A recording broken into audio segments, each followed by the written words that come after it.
Dok, sebenarnya ada nggak sih obat untuk mengobati sakit gagal ginjal ini? Lalu beliau mengatakan bahwa sebenarnya sampai saat ini belum ada penelitian atau belum ada dokter yang menemukan obat untuk sakit gagal ginjal. Yang ada hanya mesin cuci darah. Dan cuci darah itu pun bukan untuk mengobati, tetapi untuk membantu kerja ginjal.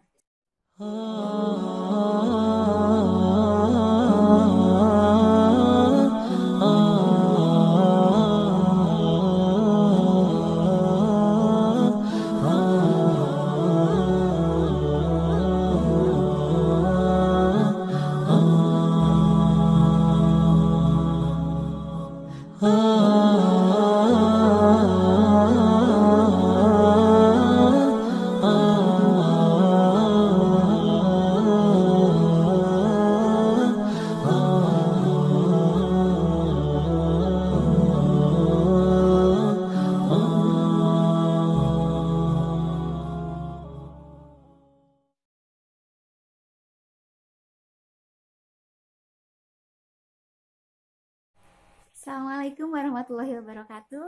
Bagaimana kabarnya teman-teman? Semoga semuanya dalam keadaan sehat, penuh syukur, berlimpah rezeki yang berkah, dan selalu bahagia. Amin ya rabbal alamin.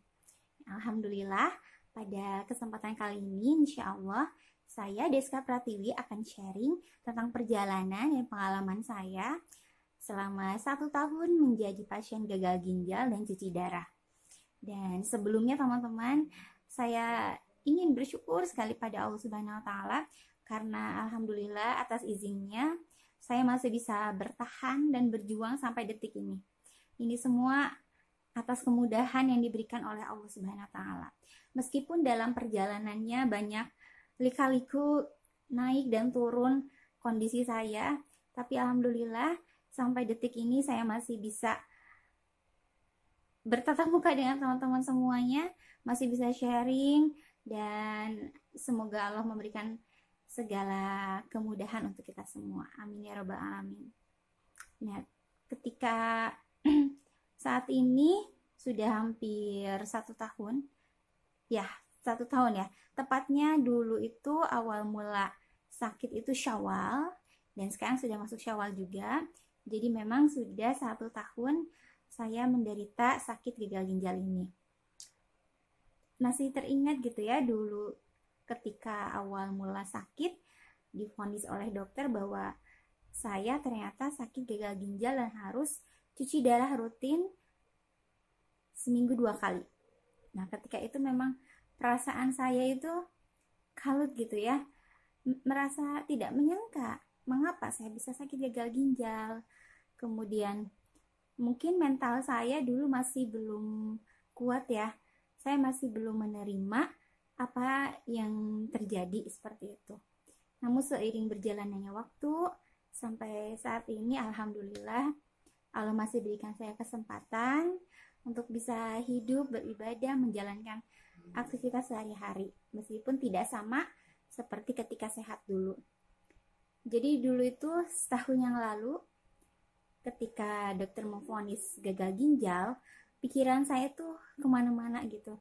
Yang seperti dalam video sebelumnya, yang saya pikirkan itu adalah teringat almarhumah mama yang sama sakit gagal ginjal dan beliau meninggal setelah 8 bulan menjalani cuci darah.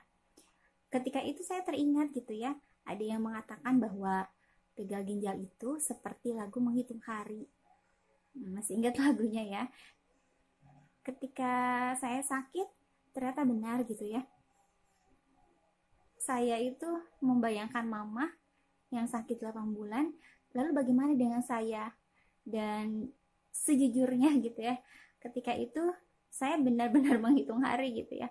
Ya Allah, udah 8 bulan, udah lewat 8 bulan, 9 bulan Allah masih memberikan kesempatan untuk saya hidup gitu ya. Ya, masih ingat gitu ya, dulu saya sampai konsul ke beberapa dokter yang berbeda tentang penyakit ini, dan ada salah satu dokter di salah satu rumah sakit yang berbeda saat di IGD dulu gitu ya.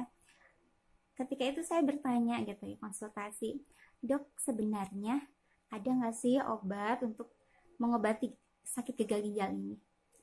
Lalu beliau mengatakan bahwa sebenarnya sampai saat ini belum ada penelitian atau belum ada dokter yang menemukan obat untuk sakit gagal ginjal.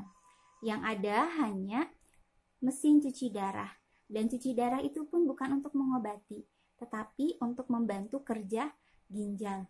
Dan ketika saya mendengar kata-kata itu, ya Allah, belum ada obat untuk sakit ini.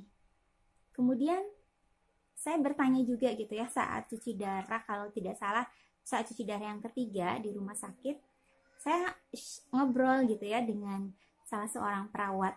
Kemudian saya bertanya pada perawat tersebut, selama beliau kerja gitu ya sebagai perawat cuci darah atau hemodialisa, apakah ada pasien yang sembuh dari cuci darah ini, yang tidak lagi cuci darah seperti itu? Kemudian perawat tersebut mengatakan bahwa sampai saat ini, selama saya bekerja sebagai perawat hemodialisa atau cuci darah, belum menemukan atau belum bertemu dengan pasien yang bisa sembuh dari gagal ginjal dan bisa sehat tanpa cuci darah. Perawat tersebut mengatakan seperti itu. Dan otomatis gitu ya teman-teman, ketika saya mendengar kata-kata tersebut, ya Allah gitu ya, mengapa gitu ya, mengapa saya bisa sakit seperti ini yang kata dokter tidak ada obatnya, kemudian belum ada pasien yang sembuh kata perawat. Tapi satu yang saya yakini gitu ya ketika itu, bahwa sesuai dengan hadis Nabi Muhammad SAW, bahwa tidak ada penyakit yang tidak ada obatnya. Jadi saya yakin kalau saat ini belum ada obatnya, suatu saat nanti insya Allah saya akan menemukan obat untuk sakit ini. Kemudian di balik semua perkataan dokter ataupun perawat tersebut, saya tetap yakin pada Allah gitu ya, bahwa Allah itu maha menyembuhkan. Jika manusia tidak bisa, maka Allah itu pasti bisa menyembuhkan, karena Allah itu maha memberi kesembuhan.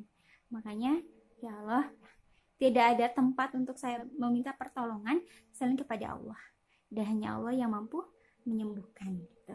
Dan insya Allah atas kekuatan doa, saya yakin Allah akan memberikan yang terbaik untuk hambanya. Amin ya rabbal alamin. Seperti itu teman-teman. Jadi memang di awal-awal itu, awal-awal sakit, mental saya masih belum kuat kayak gitu. Tapi alhamdulillah ada banyak keluarga, sahabat, saudara, teman-teman yang selalu menguatkan saya. Terutama suami saya yang selalu setia menjaga saya, merawat saya siang dan malam. Dan itu benar-benar support sistem terbaik bagi saya. Hingga saat ini alhamdulillah saya masih bisa bertahan dan berjuang. Terima kasih semuanya.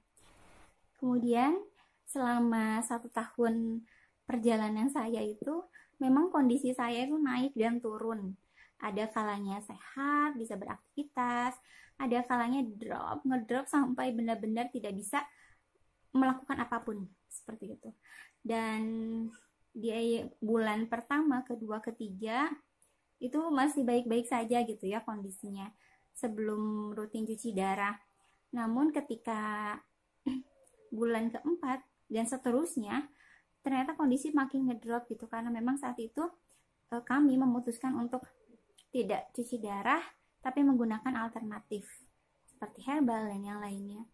Ternyata qadarullah kondisi saya bukan membaik, tapi makin lama makin menurun, bahkan sering mual, muntah gitu ya, setiap makan tidak masuk. Kemudian kondisi semakin memburuk. Nah, sampai puncaknya saat itu saya kena sampai halusinasi gitu ya. Jadi kondisi saya masih bisa ngobrol, berbicara gitu ya, namun saya tidak sadar gitu. Saya nggak sadar apa yang saya bicarakan. Jadi seperti berhalusinasi gitu ya. Itu kurang lebih selama 2-3 hari saya nggak sadarkan diri gitu ya.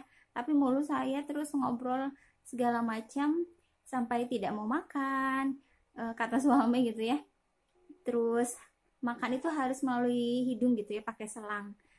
Nah itu di rumah sakit gitu ya, karena memang suami langsung membawa saya ke rumah sakit, dan dokter mengatakan ini harus cuci darah gitu ya, mau nggak mau harus cuci darah karena racun sudah sampai ke otak gitu ya, sampai saya tidak sadar. Nah ketika itu langsung alhamdulillah hari ketiganya saya bisa sadar gitu ya, meskipun kondisi badan tidak bisa bergerak sama sekali karena sudah berhari-hari tidak sadarkan diri. Dan ketika itu dokter memutuskan untuk langsung operasi katanya ya, operasi pasang CDL atau selang untuk cuci darah. Dan di situ selesai operasi langsung cuci darah. Nah akhirnya kami memutuskan sudahlah gitu ya, kalau memang ini yang terbaik kita jalani saja cuci darah. Meskipun di awal saya tidak mau gitu ya, karena banyak cerita dan sebagainya yang membuat mental saya tidak menerima. Nah akhirnya setelah hari itu gitu ya, saya mulai menjalankan cuci darah rutin seminggu 2 kali. Dan cuci darah itu masih diselang, hanya bisa digunakan selang yang operasi CDL itu hanya bisa digunakan selama 3 bulan. Jadi saya harus operasi lagi pavesan gitu ya, di kanan dan di kiri gitu. Ketika itu memang di kiri dulu, namun ternyata yang hasil operasinya tuh tidak berfungsi, sehingga harus operasi lagi di tangan yang kanan. Dan saat itu ya Allah gitu ya, yang namanya operasi, berada di ruangan, kemudian kondisi sayanya memang saat itu HB-nya rendah gitu ya, darahnya rendah, sehingga pendarahan keluar selama operasi itu. Dan saat itu saya berpikir ya Allah gitu ya, apa yang terjadi dengan diri saya, mengapa saya harus melalui hal-hal yang seperti ini. Nah sampai akhirnya saya menemukan sebuah kata-kata gitu ya dalam buku, bahwa ya Allah, mau kau apakan aku ikuti maumu. Dan saat itu ya udah, saya pasrahkan pada Allah, saya serahkan semuanya pada Allah, saya jalani, berusaha dengan sabar dan ikhlas agar bisa menerima ini semua. Seperti yang sebelumnya saya sampaikan dalam video, bahwa nikmat sehat dan sakit itu Allah yang kasih. Ketika kita mendapatkan sakit, ya kita harus bisa menerimanya. Kita tidak boleh menolak apa yang sudah Allah berikan. Tugas kita adalah ikhtiar, kemudian tetap bersabar dan ikhlas menjalani ini semua. Dan teman-teman gitu ya, yang memiliki sakit sama seperti saya, tetap berjuang. Bahkan saya sempat menulis quotes gitu ya di media sosial, bahwa gagal ginjal ini bukan akhir dari segalanya. Karena yang gagal itu hanya ginjalmu, bukan hidupmu. Maka hidupmu harus tetap berjalan. Nah itu yang selalu menguatkan saya.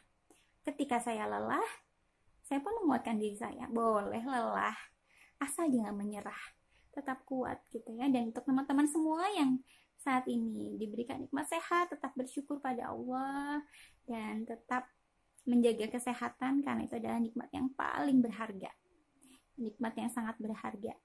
Terus panjatkan doa-doa terbaik untuk semua sahabat, dan doanya juga untuk saya, semoga tetap bisa bertahan, berjuang, dan bisa menghadapi, menjalani ini semuanya dengan penuh kesabaran. Ya, itu saja teman-teman dari saya. Perjalanan 1 tahun menjadi pasien gagal ginjal dan cuci darah. Semoga bisa bermanfaat untuk semuanya. Mohon maaf apabila ada kekurangan. Terima kasih dan sampai jumpa dalam video selanjutnya. Terima kasih. Assalamualaikum warahmatullahi wabarakatuh.